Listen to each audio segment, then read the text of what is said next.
Varicose వ్యాధితో బాధపడుతున్నారంట. తక్కువ ఖర్చుతో ట్రీట్మెంట్ కావాలి అనుకుంటే ఎవిస్ హాస్పిటల్ని సంప్రదించండి. నమస్తే రమ్మగారు. నమస్తే జయ. రమ్మగారు, భార్యాభర్తల మధ్య గొడవలకి ప్రధానం అసలు మొదటి కారణం అంటూ ఏదైనా ఉంటుందా? అసలు అట్లా ఉంటుందా? ఏముండాలి? నేను, నాది, నాకు, నా ఇష్టం, ఇదే పాయింట్ ఉంటుంది కదా జయ. నా అనే అక్షరమేనా? అంతే అంతే. మీ అమ్మ అలా అంది, మీ అమ్మ అలా అంది, మీ వాళ్ళు ఇలా అన్నారు, మీ వాళ్ళు ఏంటి అలా చేశారు అని ఏం జరిగినా ఎదుటి వాళ్ళే సమాధానం చెప్పాలన్న ధోరణి ఉంటుంది, జనరల్ పీపుల్లో ఉంటుంది జయ. అది పీపుల్లోనే ఉంటుంది. ప్రతిదానికి కొట్టుకోవచ్చు, నాకు నచ్చినట్టు, నాకు నేను అనుకున్నట్టు, నేను ఏదనుకుంటే అది. ఇది ఒక పాయింట్. ఈ సెల్ఫ్కి వేసే పెద్దపీట ప్రధానమైన ఇబ్బందిగా ఉంటుంది. దీంతోపాటు పెద్దవాళ్ళ ఇన్వాల్వ్మెంట్, దాన్ని తీలేమన్నమాట. అవును, అన్నిటికీ కంట్రోల్ కావాలని అనిపిస్తుంది కొంతమందికి. ప్రతిదీ తమకే నచ్చేలాగా, తమకు నచ్చేలాగానే, తమ కన్సర్నల్లోనే తమ అనుకున్నట్టుగానే చేయాలని ఉంటుంది రెండో పెద్దవాళ్ళకి.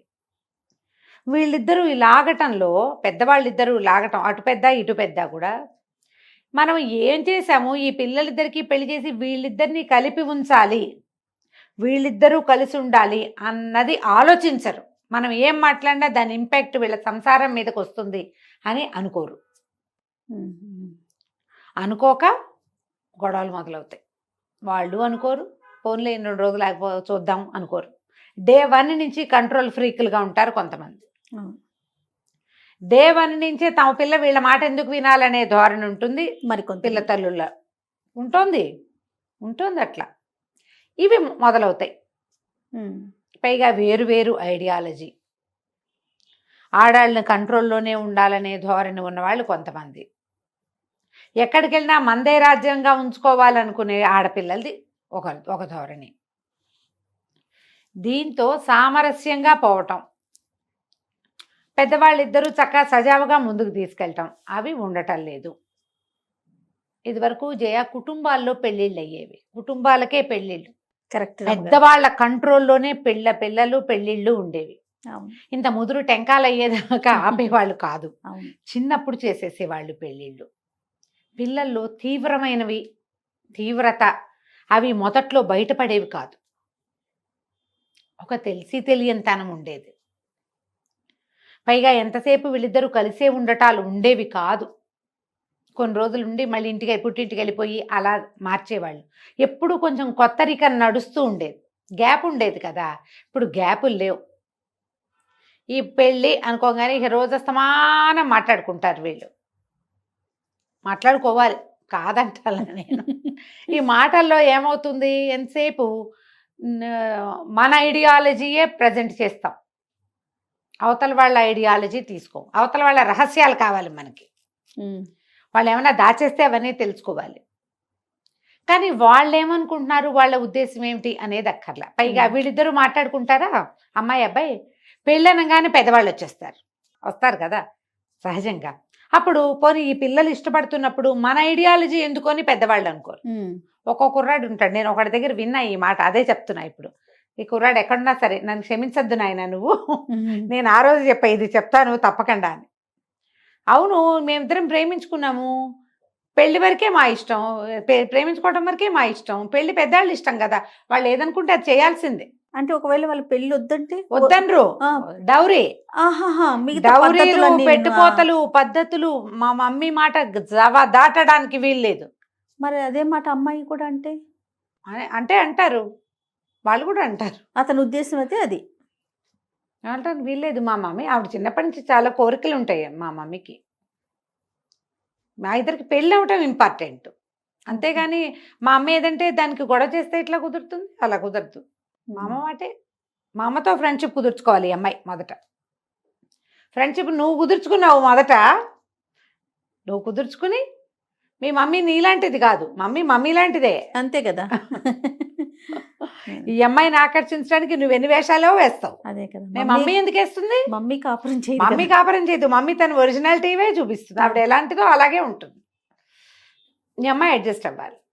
ఏమైంది రమ్మగారు? ఏమి వాళ్ళ నేను దండం పెట్టాను నా వల్ల కాదని. పెళ్ళి అయిందంటారా? పెళ్ళి అయింది, కొట్టు చచ్చిపోయి నానా గందరగోళమై, ఇది మన కేసుల్లోది కాదు. వీళ్ళు ఆహా. నాకు ఒక పరిచయస్తులు వీళ్ళు. Okay okay. అలాగే కొట్టుకుంటూ పోట్లాడుకుంటూ ఎప్పటికప్పుడు అమ్మని ఇప్పుడు ఎలా అయింది ఈ కుర్రాళ్ళ పాపం వాళ్ళ పరిస్థితి కూడా ఆ అమ్మాయికి చెప్పలేరు, ఆ అమ్మకి చెప్పలేరు. ఆ అమ్మాయి నువ్వు ప్రేమించేటప్పుడు ఇలా లేవంటుంది. కొడుకు తల్లి ఏమంటుంది, చిన్నప్పటి నుంచి ఎంతో బాగా పెంచాను, పెళ్ళం రాగానే బెల్లం అయింది, అమ్మ అల్లమైంది అని అమ్మ అంటుంది. నా మాట లేదు, ఎప్పుడు ఇదే ఇష్టం, నన్నేం సంతోష పెట్టట్లేదు నా కొడుకు అంటే పిల్లలకి ఏమంటుంది, ఎమోషనల్ బ్లాక్మెయిల్ చేస్తారు తల్లులు.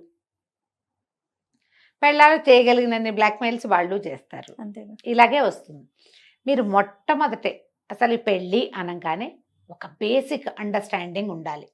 ఆడకి మొగకి, వాళ్ళమ్మకి వీళ్ళమ్మకి. ఏమిటో ఇందులో పెద్దగా నాన్నలు ఉండరమ్మా పాపం, నాన్నలు బంగారు కొండలు ఆ విషయాల్లో. కొద్ది చోట్లే, చాలా తక్కువ కేసులే తండ్రులు యాక్టివ్గా ఉన్న వాళ్ళని తక్కువ కేసు చూస్తాం.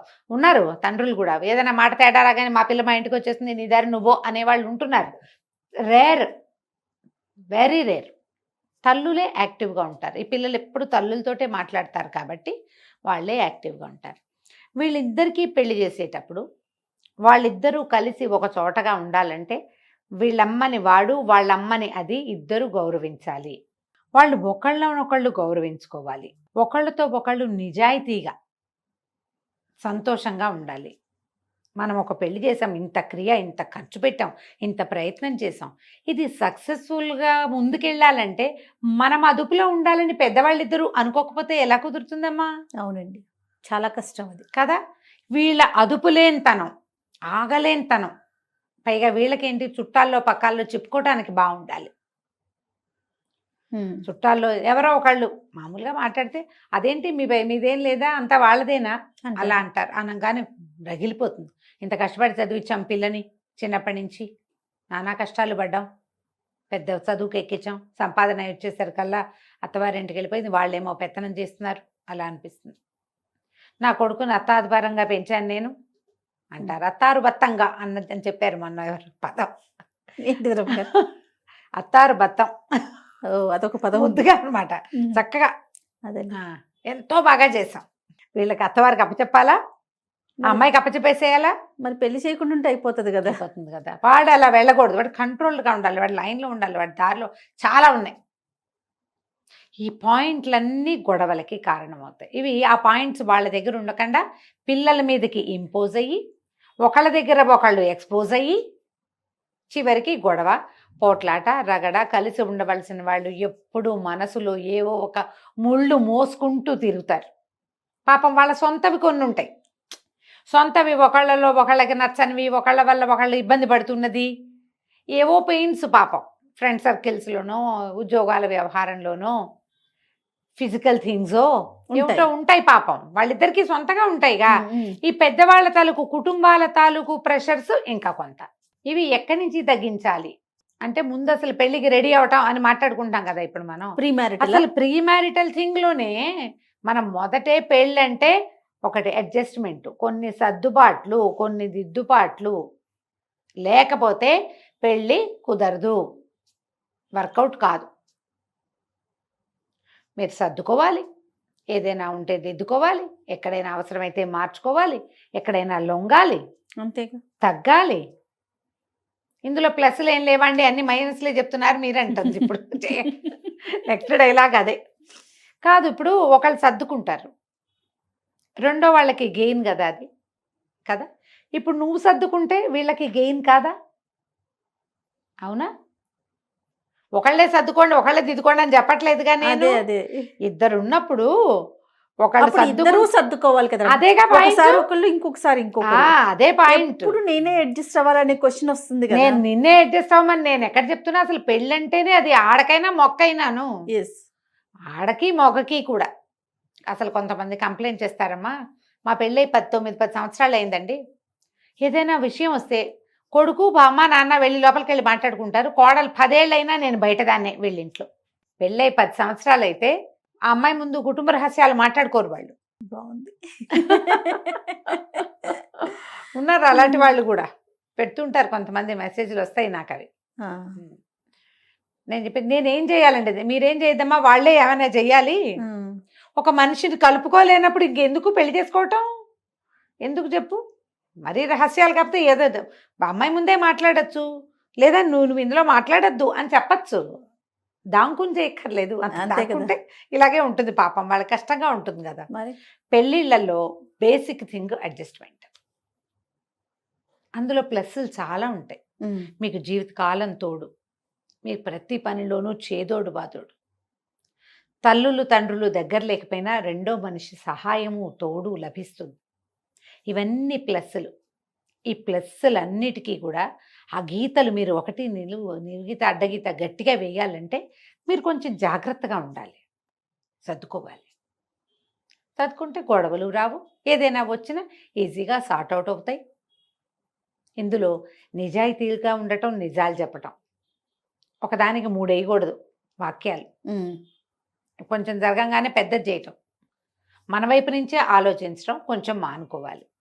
ఏ విషయమైనా దానికి అన్ని డైమెన్షన్స్ ఉంటాయి, అన్ని కోణాల్లోంచి ఆలోచిస్తేనే బాగుంటుంది. ఎప్పుడు నా గురించే ఆలోచిస్తాను అనే ధోరణి వల్లే గొడవలు వస్తాయి.